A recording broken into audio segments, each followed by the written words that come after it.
Everyone, ഞാൻ doctor Romi, health സർവീസിലെ neuro muscular skeletal സ്പെഷ്യലിസ്റ്റാണ്. അതുമാത്രമല്ല ഗൈനക്കോളജിസ്റ്റ് കൂടെയാണ്. ഷമീമ അനിസാർ എന്ന് വെച്ചാൽ എൻ്റെ ഒരു എന്താ പറയുക, ഒരു ഫീൽഡിൽ ട്രിവാൻഡ്രം ഡെൻ്റൽ കോളേജിൽ പഠിച്ച ഒരു ഡോക്ടറും കൂടെയാണ്.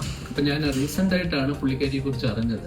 അപ്പോൾ പുള്ളിക്കാരി വളരെ എന്താ പറയുക, എംപത്തറ്റിക് ആയിട്ടാണ് പേഷ്യൻ്റെ അടുത്ത് ബിഹേവ് ചെയ്യുന്നതും പേഷ്യൻറ്റിനെ റീഎഡ്യൂക്കേറ്റ് ചെയ്ത് കാര്യങ്ങളെല്ലാം പറഞ്ഞ് മനസ്സിലാക്കി വളരെ കൃത്യമായിട്ട് വളരെ അപ്രോപ്രിയേറ്റ് ട്രീറ്റ്മെൻറ്റ് കൊടുക്കുന്ന ഒരു ഡോക്ടറായിട്ടാണ് എനിക്ക് പുള്ളിക്കാരി ഫീൽ ചെയ്തത്. എൻ്റെ ഡോക്ടർ പുള്ളിക്കാരി ഇതുപോലെ വീണതിന് ശേഷം ൻ്റെ ഒരു ഡിസ്പൽ ആസ്പെക്ട്സിന് കുറച്ച് ചോപ്പിംഗ് ഓഫ് ഉണ്ടായിരുന്നു.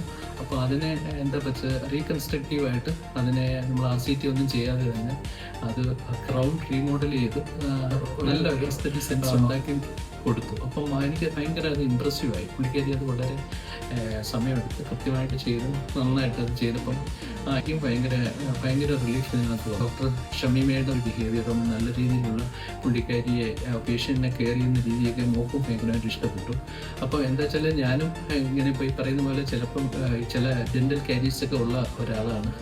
ക്ലിയറായിട്ട് ഗൈഡൻസ് തന്നിട്ട് എന്തറിയുന്നു കൃത്യമായിട്ട് അതിനനുസരിച്ചിട്ടുള്ള ഒരു ഇഫക്റ്റീവായിട്ടുള്ള ഒരു ട്രീറ്റ്മെൻറ്റും മറ്റു കാര്യങ്ങളൊക്കെ തന്നെ ഇപ്പം ഞാൻ പുള്ളിക്കാരിയുടെ ഒരു ഫാനാണെന്ന് തന്നെ പറയാം. കാര്യം എന്താ വെച്ചാൽ അത്രയ്ക്ക് നന്നായിട്ട് പുള്ളിക്കാരി ഓരോ കേസും ഡീൽ ചെയ്യുകയൊക്കെ ചെയ്യും. അപ്പോൾ അതുകൊണ്ട് I wish all the best for all future എൻഡിവേഴ്സ്.